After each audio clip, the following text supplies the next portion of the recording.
محترم جناب خواجہ سعد رفیق صاحب، میزبان خواجہ رفیق شہید سیمینار، محترم قائد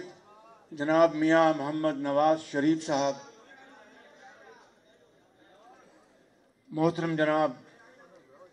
مجیب الرحمان شامی صاحب، محترم جناب لیاقت بلوچ صاحب، محترم جناب خواجہ محمد آصف صاحب و دیگر اکابرین، محترم جناب خواجہ سلمان رفیق صاحب اور میرے انتہائی قابل احترام بزرگوں، بھائیوں، بہنوں اور نوجوان ساتھیوں، السلام علیکم۔ آج ہم خواجہ رفیق شہید کی یاد میں یہاں پر اکٹھے ہوئے ہیں، جنہوں نے نہ صرف اپنے خون سے آمریت کے دور میں جمہوریت کی شمع کو زندہ رکھا، بلکہ جاگیرداری، اقربا پروری کے خلاف وہ ساری عمر کھڑے رہے اور غریبوں اور بے روزگاروں اور یتیموں کے ساتھ انہوں نے ہمیشہ کندھا ملایا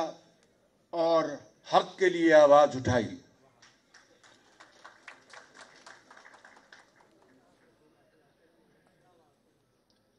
ان کے جانشین جناب خواجہ سعد رفیق صاحب اور سلمان رفیق صاحب آج انہی کے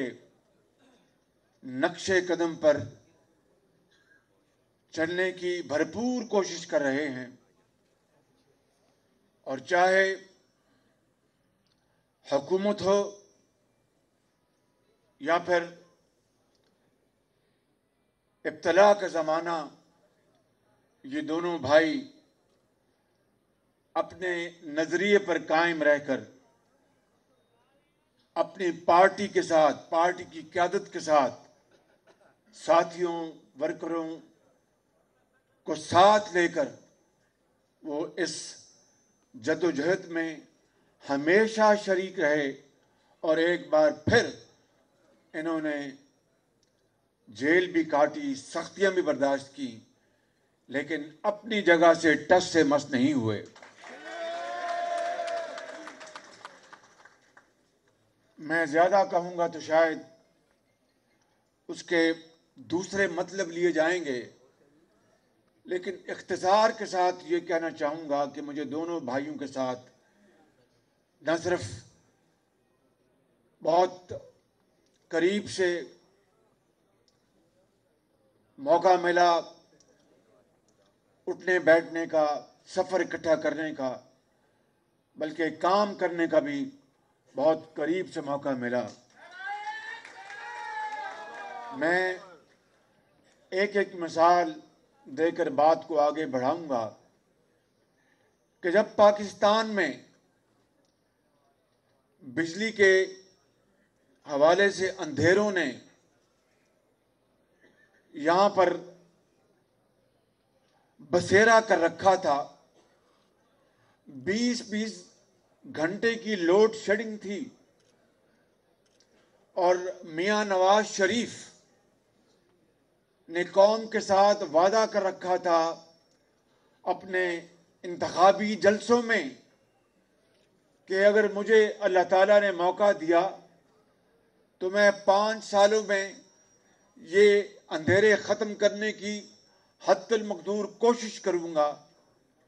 میری بات چھوڑیں، میں تو ہوں جلد باز، میں ہمیشہ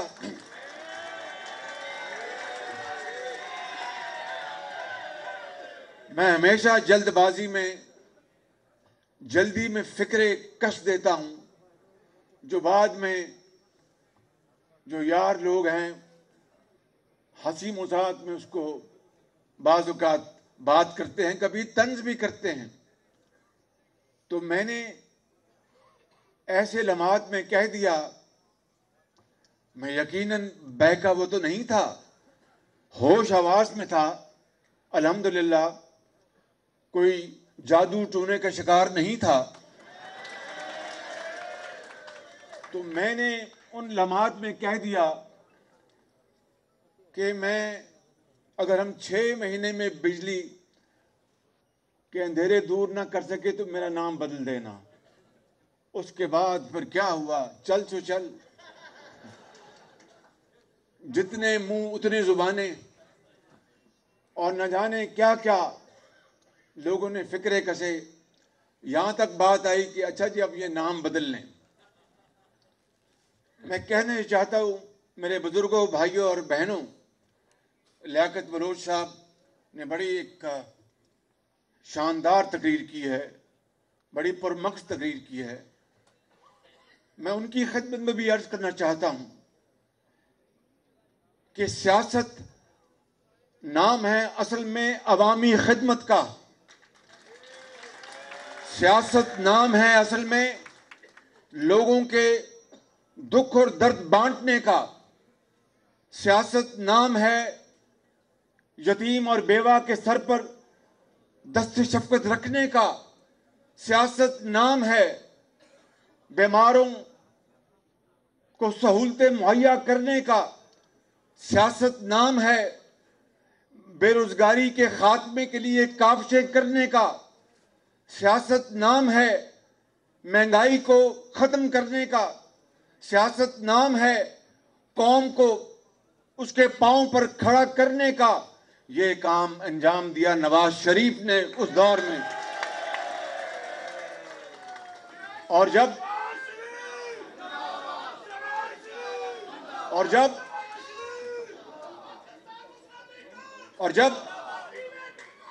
ابھائی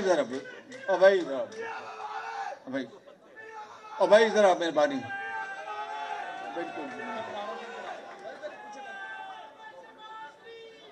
تو میں گزارش کر رہا تھا میرے بزرگوں، بھائیوں اور بہنوں، ذرا اور نعرے بعد میں لگا لینا یار،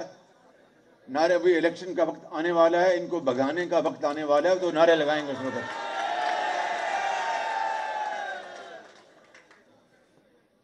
تو میں یہ بات کر رہا تھا کہ میاں نواز شریف کو دن رات نیند نہیں آتی تھی، مجھ سمیت، کہ بھئی قوم سے یہ وعدہ کر رکھا ہے۔ تو میں ان بھائیوں کے حوالے سے وہ مثال دینا چاہتا ہوں کہ جب ساہیوال میں سی پیک کے بندوبست میں 1360 میگا واٹ کا کوئلے کی بنیاد پر چلنے والا منصوبے کے اوپر دن رات کام ہو رہا تھا، دن رات، اور میں وہاں پر پاگلوں کی طرح دن رات پھرتا تھا، اچانک ہیلی کاپٹر سے اترتا تھا، ان کو پتہ بھی نہیں ہوتا تھا کہ شہباز شریف یہاں پر آنے والا ہے۔ دن رات کام ہو رہا تھا، مشینری چین سے آ رہی تھی، تفصیل میں نہیں جانا چاہتا، وہاں پر ریلوے سائڈنگ چاہیے تھی، اس کے بغیر کوئلہ وہاں پر اتر نہیں سکتا تھا، اور وہ بہت بڑا ایک چیلنج تھا۔ خواجہ سعد رفیق صاحب ریلوے کے منسٹر تھے، میری عادت کو یہ اچھی طرح جانتے ہیں، ان کی عادت کو میں اچھی طرح جانتا ہوں۔ تو ان کو میں نے گزارش کی کہ جناب یہ چاہیے ہمیں ریلوے کی سائڈنگ، تو یہ ماشاءاللہ بہت ذہین اور فتین آدمی ہیں، ان کا جناب میاں صاحب بالکل ٹھیک ہے، مگر پیسے ڈھیلے کرو نا، پیسے، ریلوے کو پیسے چاہیے۔ میں نے کہا خواجہ صاحب پیسے تو آپ نے لگانے ہیں، کہنے نہیں یہ تو آپ لگائیں گے اپنا، یہ ہمارا کام نہیں ہے۔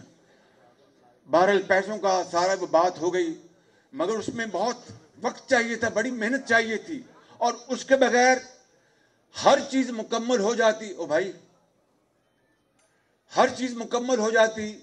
اگر وہ ریلوے سائڈنگ کوئلہ اتارنے کے لیے نہ بنتی تو وہ بجلی پیدا نہیں ہو سکتی تھی۔ میں آپ کو بتانا چاہتا ہوں کہ خواجہ صاحب ان کی ٹیم نے دن رات کام کیا اور الحمدللہ ریکارڈ پیریڈ میں وہ ریلوے سائڈنگ مکمل کی. اور دنیا کی، پاکستان کی نہیں، پاکستان میں نہیں، دنیا کی تاریخ میں یہ چین کا یہ منصوبہ اتنی کم مدت میں دنیا کے کسی کونے میں مکمل نہیں ہوا جو سائیوال میں نواز شریف کی قیادت میں الحمدللہ ان کی ٹیم نے مکمل کر کے دیا. اور اگر خواجہ سلمان رفیق کی بات کی جائے تو وہ تو فقیر منش آدمی ہے، بالکل نہ ٹیلی ویژن سے غرض، نہ فوٹو سے غرض، نہ کسی اور چیز سے غرض. دن رات یہ شخص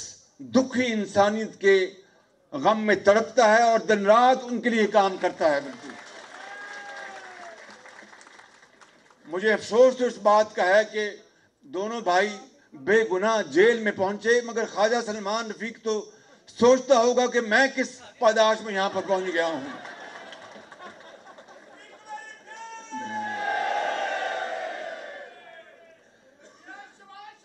ادویات کی او بھائی ذرا مہربانی، ادویات کی ترسیل ہو، مفت ادویات کی بات ہو، سی ٹی سکینز ہوں، اور غریبوں اور یتیموں کے لیے مفت علاج ہو، اور پورے پنجاب میں اگر یہ کہا جائے کہ ہسپتالوں کو ہم نے بالکل دوبارہ نیا نکورہ بنایا اور بڑے بڑے شاندار یہاں پر ادارے قائم کیے، پی کے ایل آئی، جس کو میں کہتا ہوں کہ یہ جان ہاپکنز آف پاکستان تھا، اور عمران نیازی اور ان کی حکومت نے اس کا جنازہ نکال دیا ہے. جہاں پر اگر آپ وہاں پر پی کے ایل آئی میں کتنے لوگ آپ میں سے گئے ہیں وہاں پہ، تو آپ نے دیکھا ہوگا کہ اس سے شاندار ہسپتال پاکستان میں کہیں نہیں ہے. میں صحیح کہہ رہا ہوں یہ غلط؟ میں زور سے بولیں، صحیح کہہ رہا ہوں یہ غلط؟ اور وہاں پر دنیا بھر سے پاکستانی بہترین ڈاکٹرز لے کے آئے، بہترین مشینیں لے کے آئے، لیکن عمران نیازی کو اس بات سے غرض نہیں تھی کہ وہاں پر دکھی انسانیت کا علاج ہوگا تو لوگ ہاتھ اٹھا کے دعائیں دیں گے. اس کو اس بات سے غرض تھی کہ یہ تو مسلم لیگ نون نے بنایا ہے، یہ نواز شریف کی حکومت نے بنایا ہے، اس کا بیڑا غرق کر دو. مریضوں کی اس کو کوئی پرواہ نہیں تھی. یہ ہے وہ عظیم سانحہ جو 2018 میں واقع ہوا، اور میں اس بات کو کھلے عام تسلیم کرتا ہوں کہ بے شمار لوگوں نے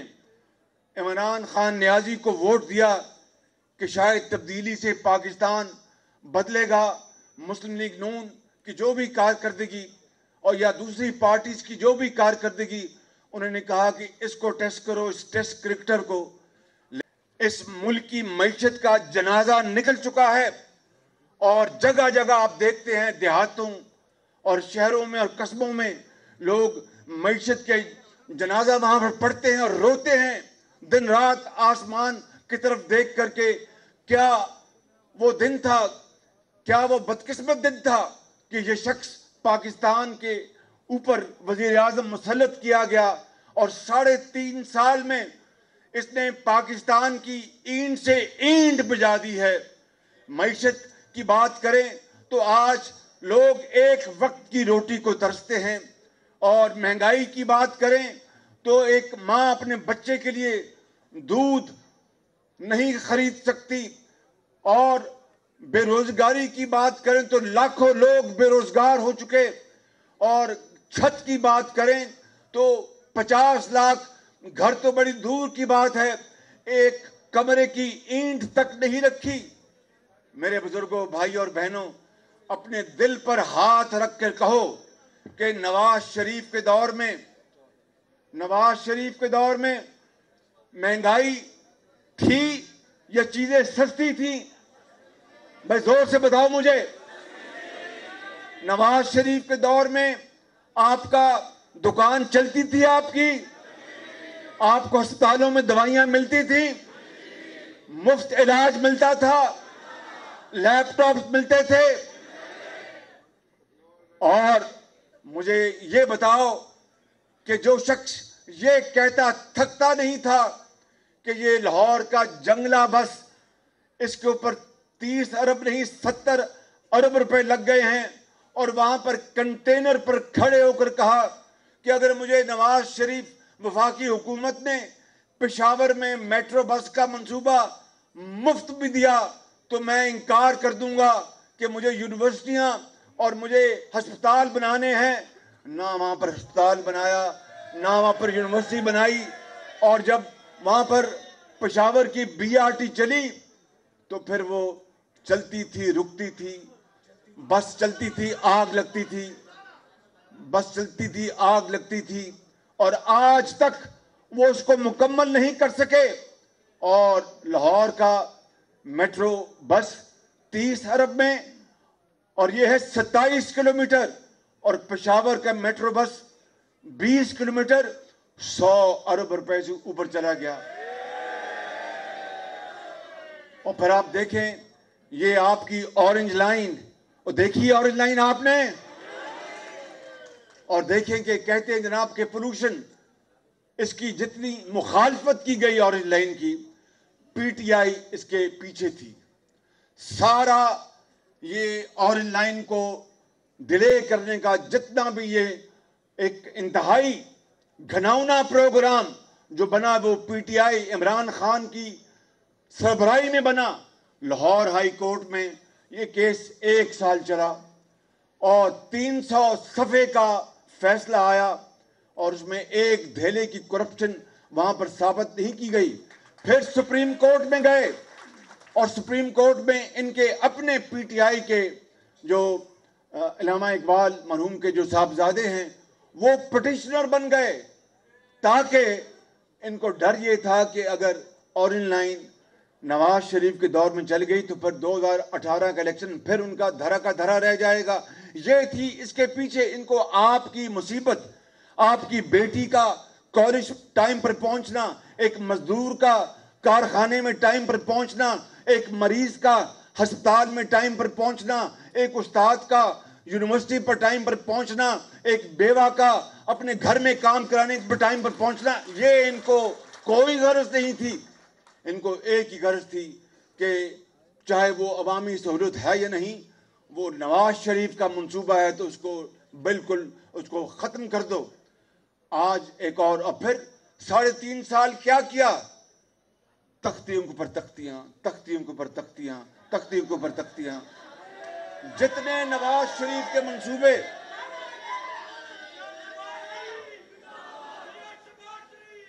جتنے نواز شریف کے جتنے نواز شریف کے منصوبے 3.5 سال میں بنے، چاہے وہ وفاق کے ہیں یا صوبے کے،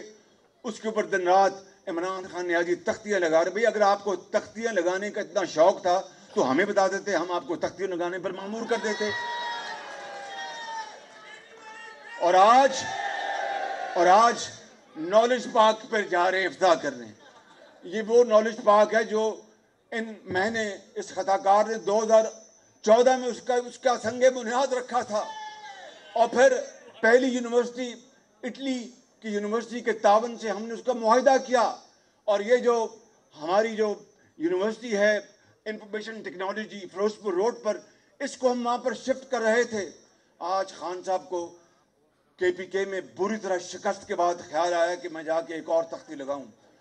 تختیوں سے بات نہیں بنے گی، آپ کا دھڑن تختہ انشاءاللہ ہونے والا ہے، آپ کا بالکل آپ کا دھڑن تختہ ہونے والا ہے۔ آپ نے پاکستان کے ساتھ جو ظلم کیا ہے، اللہ تعالیٰ اس کا حساب ضرور لے گا۔ آپ نے غریب آدمی، ایک بیوہ اور یتیم اور ایک طالب علم استاد جس نے دل کے ساتھ آپ کو ووٹ دیے، ووٹ کے علاوہ جس طرح آپ کو دھکا دے کر اوپر لایا گیا، یہ تو پوری قوم جانتی ہے، دنیا جانتی ہے، لیکن جنہوں نے آپ کو ووٹ دیے ان کو بھی آپ نے جس طرح خوار کیا اور جس طرح برباد کیا، 74 سال میں اس طرح کا دلخراش منظرنامہ کبھی کسی نے نہیں دیکھا۔ اور میں آپ کو آج یہ بتانے آیا ہوں میرے بزرگوں، بھائی اور بہنوں، کہ اب وقت آ گیا ہے، اب وقت آ گیا ہے کہ ان کا گریبان ہو اور آپ کا اور ہمارا ہاتھ ہو. انہوں نے آج پھر منی بجٹ لانا چاہتے ہیں, پھر منی بجٹ لانا چاہتے ہیں. آئی ایم ایف کے ہاتھوں پاکستان کو انہوں نے گروی رکھ دیا ہے, اور حضرت قائد اعظم اور ان لاکھوں مسلمانوں شہیدوں کی روحیں قبروں میں تڑپ رہی ہوں گی کہ 74 سال بعد یا اللہ یہ کون عمران خان پاکستان پر مسلط ہو گیا ہے کہ بجلی وافر ہونے کے باوجود بجلی پھر آتی اور جاتی ہے. 74 سال بعد یہ کون سا حکمران مسلط ہو گیا ہے کہ گیس اسٹیشن کراچی میں نواز شریف نے لگا دیے, سستی گیس کے معاہدے کیے. آج سردیاں آ رہی ہیں, چولہا جو ہے وہ ٹھنڈا پڑا ہوا ہے, گیس اویلیبل نہیں ہے, اور کہتے ہیں کہ صبح اور دوپہر کو کھانے کے وقت گیس مہیا کریں گے, اور وہ بھی گیس نہیں. اور جتنی مہنگی گیس انہوں نے خریدی ہے, اربوں کھربوں اس کے اوپر لگ گئے. یہ اتنے بڑے سکینڈل ہوں, چاہے چاول کا ہے, چاہے گندم کا ہے, چاہے شوگر کا ہے, چاہے گیس کا ہے, چاہے ادویات کا ہے, چاہے معلوم جبہ ہے, یہ کہاں ہے نیب؟ اس لیے میں نے 3.5 سال پہلے کہا تھا کہ نیب نیازی گٹھ جوڑ ہے. یہ 3.5 سال پہلے میں نے کہا تھا. اور آج میں اللہ تعالیٰ سے انتہائی انکساری اور ڈر کے ساتھ اور خوف کے ساتھ یہ کہنا چاہتا ہوں کہ لاہور کے بزرگوں, بھائیوں اور بہنوں, آج یہ نیب نیازی گٹھ جوڑ کا خاتمہ کرنے کا وقت آ گیا ہے. بالکل اپنے لنگوٹے کسے تیاری کریں, اور اس مہنگائی کے طوفان کے خلاف, اس ظالم حکومت کے خلاف, اور اس ایسی حکومت جو کہ دھاندلی کی پیداوار ہے, اور جس نے 3.5 سال جھوٹ اور یو ٹرن کے علاوہ کچھ نہیں کیا, آج ان کے خاتمہ کرنے کا وقت آ گیا. آپ تیار ہیں اس کے لیے؟ بتاؤ مجھے. تو پھر انشاءاللہ پی ڈی ایم میں ہم نے پچھلے اجلاس میں گفتگو کی تھی.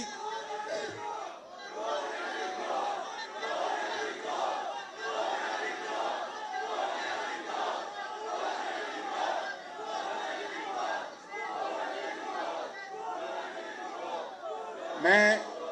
آخری بات آپ سے کرنا چاہتا ہوں. میں آخری بات آپ سے کرنا چاہتا ہوں کہ ہم نے اگر یار بس سن لینا, بس ہم نے اگر اس حکومت سے فی الفور جان نہ چھڑائی تو پھر پاکستان کا خاکم بدن. خدا حافظ. پاکستان, مسلم لیگ نون, نواز شریف, قائد اعظم,